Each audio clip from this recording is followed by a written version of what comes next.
Hello everyone and welcome back to my YouTube channel. I hope आप सब ठीक होंगे। आज का जो हमारा टॉपिक है that is salient features of Vedic education for fourth same. जैसे कि आप सबको पता ही होगा कि लास्ट वीडियो में हमने basic introduction of Vedic education clear किया था, ठीक है। तो इस वीडियो में आज हम कवर अप करने वाले हैं salient features of Vedic education. Video को स्किप मत करना, एंड तक देखना। वीडियो को शुरू करने से पहले अगर आप हमारे चैनल पर नए हैं, चैनल को सब्सक्राइब कीजिए और साथ में बेल आइकन भी दबा दीजिए ताकि जब भी हम कोई नया वीडियो अपलोड करेंगे उसकी नोटिफिकेशन आपको ऑन टाइम मिलेगी।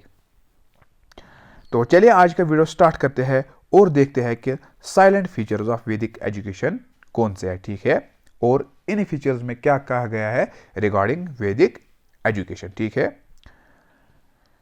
जैसे कि आपको यहां पे दिख रहा होगा कि जो यहां पे फीचर्स मेंशन किए गए हैं दे ऑल आर रिगार्डिंग वैदिक एजुकेशन, ठीक है, यानी इनमें वैदिक एजुकेशन के रिगार्डिंग जिक्र किया गया है, ठीक है। तो पहले पॉइंट की ओर आते हैं।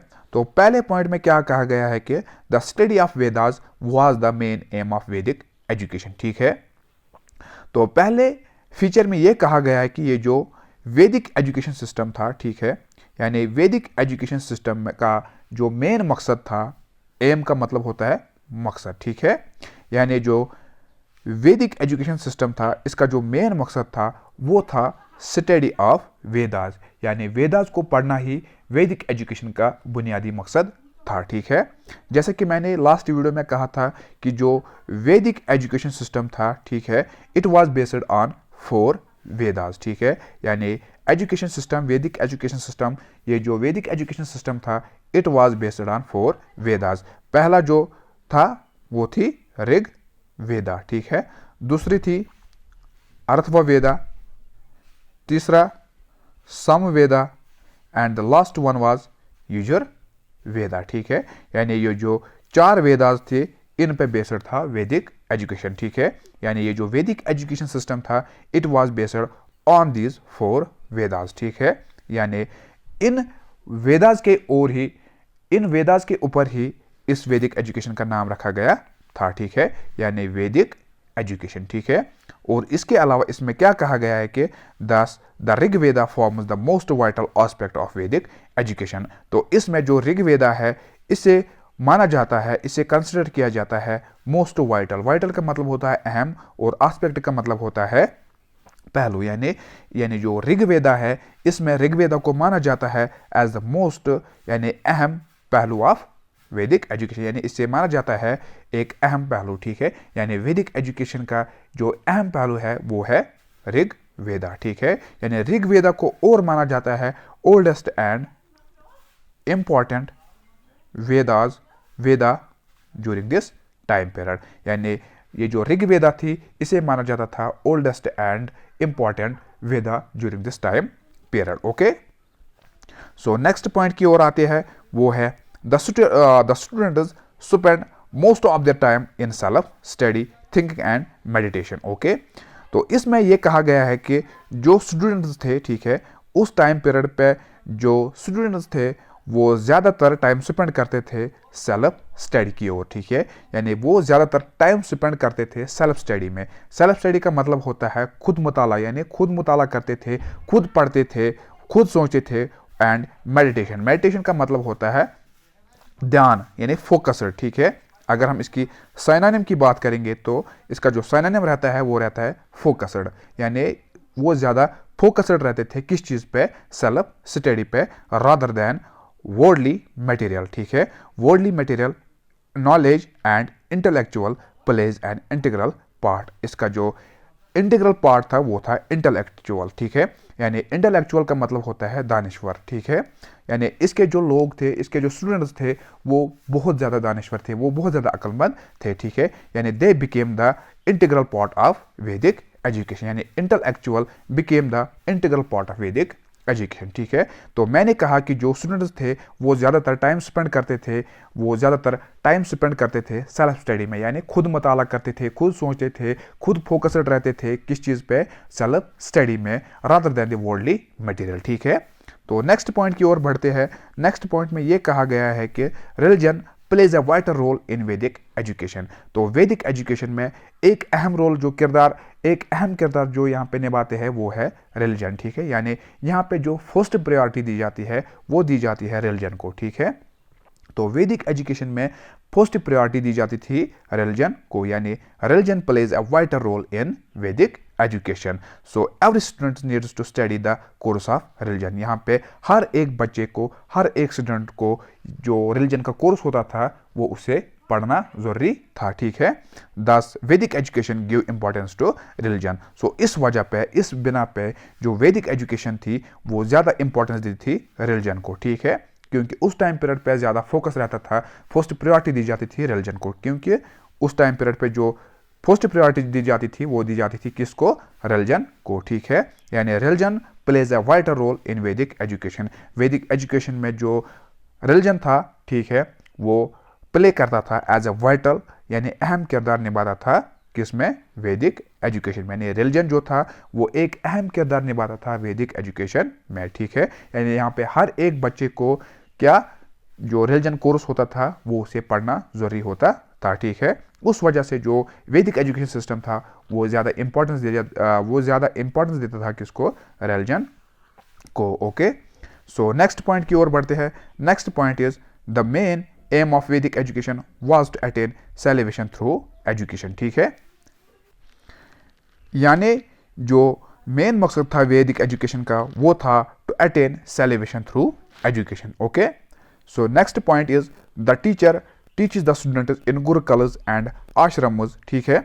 तो इस पॉइंट के अकॉर्डिंग अगर हम बात करेंगे, जो लास्ट वीडियो में मैंने कहा था कि वहाँ पे गुरुकुल्स होते थे, वहाँ पे आश्रम्स होते थे, ठीक है। तो इस पॉइंट में ये कहा गया है कि the teachers teaches the students in gurukuls, ठीक है। तो यहाँ पे कहा गया है कि जो टीचर्स होते थे जिन्हें वहाँ पे गुरु कहा जाता था, क्या कहा जाता था उन्हें गुरु कहा जाता था, ठीक है। और जो टीचर्स होते थे वो स्टूडेंट्स को कहाँ पे पढ़ाते थे, वो पढ़ाते थे इन्हें गुरुकुल्स में, ठीक है, और फिर आश्रम्स में। तो एक और पॉइंट जो यहाँ पे बनता है, मैंने कहा कि जो टीचर्स थे जिन्हें वहाँ पे गुरु माना जाता था, ठीक है, ये जो गुरु होते थे, ये टीचर्स होते थे, वो बच्चों को कहाँ पे पढ़ाते थे, वो उन्हें गुरुकुल्स में पढ़ाते थे, ठीक है, या फिर जिन्हें हम आश्रम कहते हैं, ठीक है, वहाँ पे उन्हें पढ़ाया जाता था, ठीक है। The students and teachers follow the principle of simple living but high thinking, ठीक है। लेकिन जो स्टूडेंट्स थे, जो टीचर्स थे, वो एक उसूल को फॉलो करते थे, वो एक प्रिंसिपल को फॉलो करते थे। उनकी एक सिंपल लाइफ थी, सादा ज़िंदगी थी, यानी वो इस उसूल को फॉलो करते थे, वो एक सिंपल लाइफ जी रहे थे, यानी वो एक सादा ज़िंदगी बसर कर रहे थे। बट उनकी जो सोच थी वो अलग लेवल की थी, यानी उनकी जो सोच थी वो हाई थिंकिंग थी, ठीक है। यानी उनके सोचने का अंदाज ही बिल्कुल अलग था, ठीक है। यानी उन लोगों में हाई थिंकिंग देखने को मिलती थी, ठीक है। सो next point is education helped in observance of celibacy, control over senses and purity of life, okay.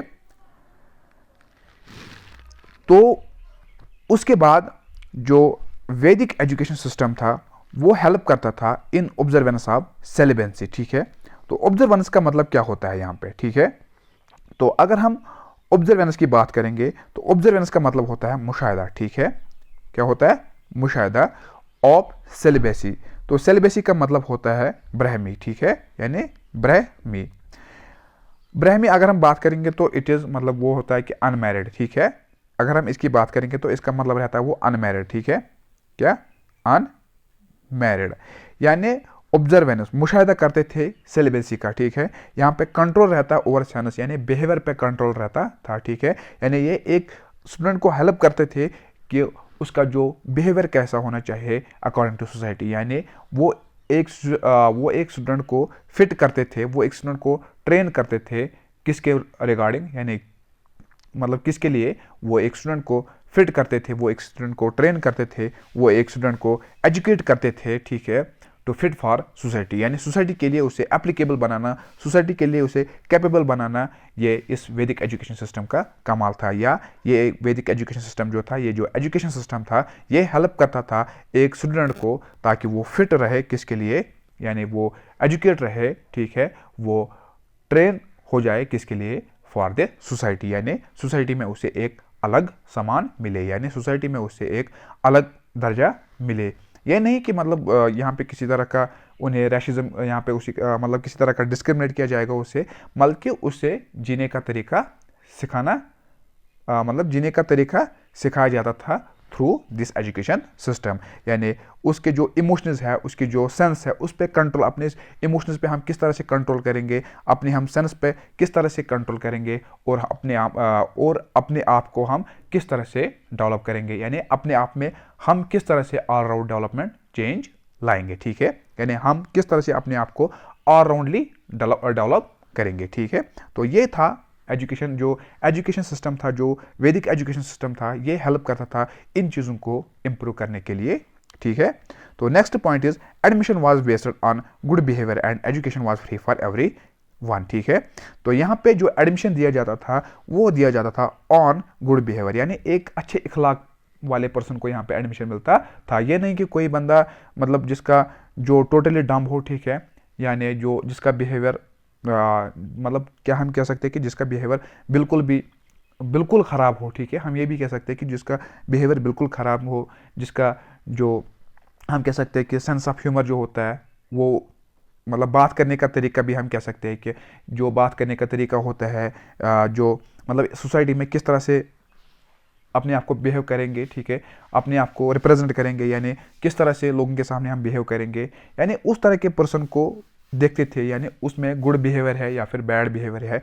तो अगर जो पर्सन बैड बिहेवियर होता था यहाँ पे, अगर किसी पर्सन को बैड बिहेवियर होगा यहाँ पे, तो उसको यहाँ पे एडमिशन नहीं दिया जाता था, ठीक है, यानी एक अच्छे इखलाक वाले पर्सन को यहाँ पे एडमिशन दिया जाता था, ठीक है, जिसके पास सेंस ऑफ ह्यूमर हो, जिसके पास बात करने का तरीका हो, ठीक है, जिसके पास मतलब बहुत सारे ऐसे क्वालिटीज़ हो, तो उस पर्सन को, उस स्टूडेंट्स को यहाँ पे एडमिशन मिलता था, ठीक है। और जो एजुकेशन था that was free for every and education was free for every one, यानी यहाँ पे किसी भी तरह का पैसा नहीं देना पड़ता था, ठीक है। जो भी स्टूडेंट होता था, चाहे वो किसी भी कास्ट से बिलोंग करता हो, उसे यहाँ पे किसी भी तरह का पैसा, मतलब जो आश्रम में पढ़ते थे, जो गुरुकुलम में पढ़ते थे, उसे किसी भी तरह का पैसा नहीं देना था, नहीं देना पड़ता था, ठीक है, क्योंकि यहाँ पे जो गुरुज होते थे, जिन्हें हम टीचर्स कहते हैं, ठीक है, उन्हें जो पैसे मिलते थे वो इन्हें किंग की ओर से मिलते थे, वो इन्हें किंग्स की ओर से मिलते थे, ठीक है, क्योंकि जो किंग्स थे वो डोनेट करते थे इन आश्रम्स के लिए,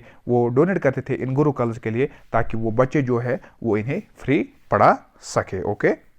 सो नेक्स्ट पॉइंट की बात करेंगे, students had a great respect and devotion for this teacher and the teacher student relation was cordial and conducive, okay, teachers were held in high esteem, ठीक है। तो यहाँ पे बात की गई है कि students had a great respect and devotion, जो स्टूडेंट्स थे उन्हें एक मतलब जो उनके टीचर्स थे, ठीक है, हम कह सकते हैं जो उनके गुरुज थे, उनके लिए उनकी बहुत ज़्यादा इज्जत करते थे, यानी बहुत ज़्यादा मतलब उनके लिए उनका सम्मान था, ठीक है, यानी वो अपने टीचर्स को मतलब क्या हम कह सकते हैं कि आला दर्जे की इज्जत यहाँ पे देते थे, ठीक है, यानी वो उन्हें अपना खुदा मानते थे, ठीक है। एंड डिवोशन का क्या मतलब होता है, डिवोशन का मतलब होता है अकीदत, ठीक है, और उन लोगों की जो अकीदत थी फॉर द टीचर्स, यानी उन लोगों की जो अकीदत थी अपने टीचर्स के लिए, उन लोगों की जो लॉयल्टी थी अपने टीचर्स के लिए, ठीक है, उन लोगों की जो ओबीडियंस थी अपने टीचर्स के लिए, मतलब वो जो स्टूडेंट्स थे वो अपने टीचर्स के लिए लॉयल थे, मतलब वफादार थे, अकीदतमंद थे, या हम कह सकते हैं कि वो अपने टीचर्स के लिए ओबीडियंट थे, ठीक है। And the teacher student relation was cordial, यानी जो रिलेशन थी उस टाइम पीरियड पे टीचर और स्टूडेंट के दरमियान, ठीक है, मैंने कहा कि जो रिलेशन थी उस टाइम पीरियड पे टीचर और स्टूडेंट के दरमियान वो कॉर्डियल थी। कॉर्डियल का मतलब होता है दोस्ताना, यानी दोस्ताना रिलेशन थी, ठीक है। कार्डियल का मतलब होता है दोस्ताना। जो रिलेशनशिप थी टीचर और स्टूडेंट की उस टाइम पीरियड पे वो दोस्ताना रिलेशन यानी फ्रेंडली रिलेशन थी उन दोनों के दरमियान, ठीक है। एंड कंडेंसिव, कंडेंसिव का मतलब होता है साजगार, यानी जो मतलब सूट करे उन पे, ठीक है। हम ये कह सकते हैं कि जो उन पे सूट करे, यानी जो रिलेशनशिप थी उस टाइम पीरियड पे किन के दरमियान, टीचर्स और स्टूडेंट्स के दरमियान, वो एक दोस्ताना रिलेशन थी और वो एक साजगार रिलेशन थी, ठीक है। यानी teachers were held in high esteem, यानी टीचर्स को एक आला दर्जा दिया जाता था, आला मुकाम दिया जाता था, ठीक है। यानी एक आला इज्जत दी जाती थी टीचर्स को स्टूडेंट्स की, और यानी स्टूडेंट्स जो थे वो अपने टीचर्स को एक आला दर्जे से नवाजते थे, ठीक है। So next one is that is the main focus of education was on practical knowledge and other vocational learning, ठीक है। और इसका जो मेन फोकस था, ठीक है, यानी वैदिक एजुकेशन का जो मेन फोकस था that was on practical knowledge. किस पर ज़्यादा फोकस रहता था? प्रैक्टिकल नॉलेज पे, और किस पे? वोकेशनल लर्निंग पे, ठीक है। सो नेक्स्ट की बात करेंगे, education was based on one teaching, यानी एजुकेशन जो थी it was based on one teaching, ठीक है। यानी यहाँ पे एक बच्चे को एक टीचर दिया जाता था, ठीक है। और जो टीचर होता था the teacher gives importance to all round development of the students, यानी वो ज़्यादा जोर देता था किस पे?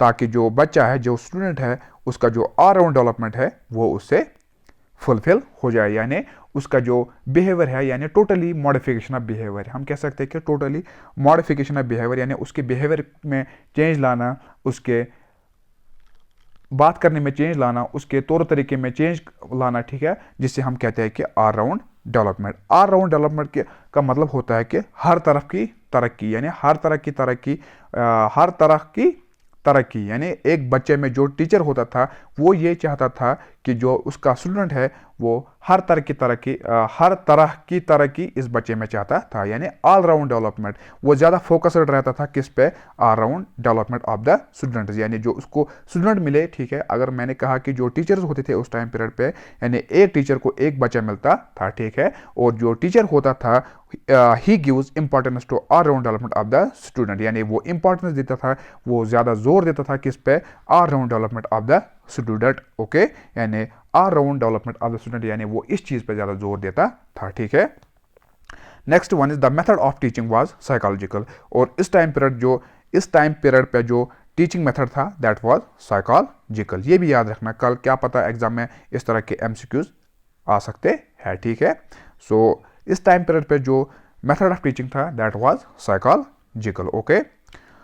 So next one is women were given a high place in the society, यानी जो औरतें थे इन्हें एक आला मुकाम दिया जाता था किसमें? सोसाइटी में। और also attention was given to their education, इसके अलावा जोर दिया जाता था जो एजुकेशन सिस्टम था, यानी अगर उस टाइम पीरियड पे जो मेंस थे, ठीक है, जो मर्द लोग थे, अगर वो एजुकेशन हासिल करना चाहते थे तो जो उस टाइम की सोसाइटी थी वो ज़्यादा जोर देते थे, मतलब वो इस चीज़ पे भी जोर देते थे ताकि जो औरतें हैं वो भी एजुकेशन हासिल करे। यानी उनका एक ही मकसद था कि जो वुमेन्स थे, women's were given a high place in the society, वो एक आला मुकाम देते थे वुमेन्स को सोसाइटी में, ठीक है।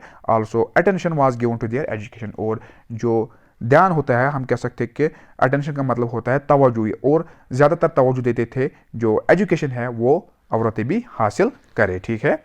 Next one is there was no bias of students on ground of caste, colour creed extra, ठीक है। तो यहाँ पे किसी तरह का रेसिज्म नहीं होता था, यहाँ पे किसी तरह का डिस्क्रिमिनेशन नहीं होता था, ठीक है। यानी हर एक इक्वल होता था, हर किसी को इक्वल प्रायोरिटी दी जाती थी, हर किसी को इक्वली ट्रीट किया जाता था, ठीक है। यहाँ पे किसी तरह का रेसिज्म नहीं होता था, यहाँ पे किसी तरह की डिस्क्रिमिनेशन नहीं होती थी, यानी कोई बच्चा काला है, कोई बच्चा सफ़ेद है, तो चाहे वो काला हो चाहे वो सफ़ेद हो, हर किसी को एक अलग सामान दिया जाता था, हर किसी को इक्वल प्रायोरिटी दी जाती थी, ठीक है। हर एक स्टूडेंट को एक माना जाता था, यानी हर किसी स्टूडेंट को, चाहे वो काला हो चाहे वो सफ़ेद हो, चाहे वो गरीब हो चाहे वो अमीर हो, हर किसी को इक्वली ट्रीट किया जाता था, ठीक है। यहाँ पे किसी तरह का भेदभाव नहीं होता था, ठीक है।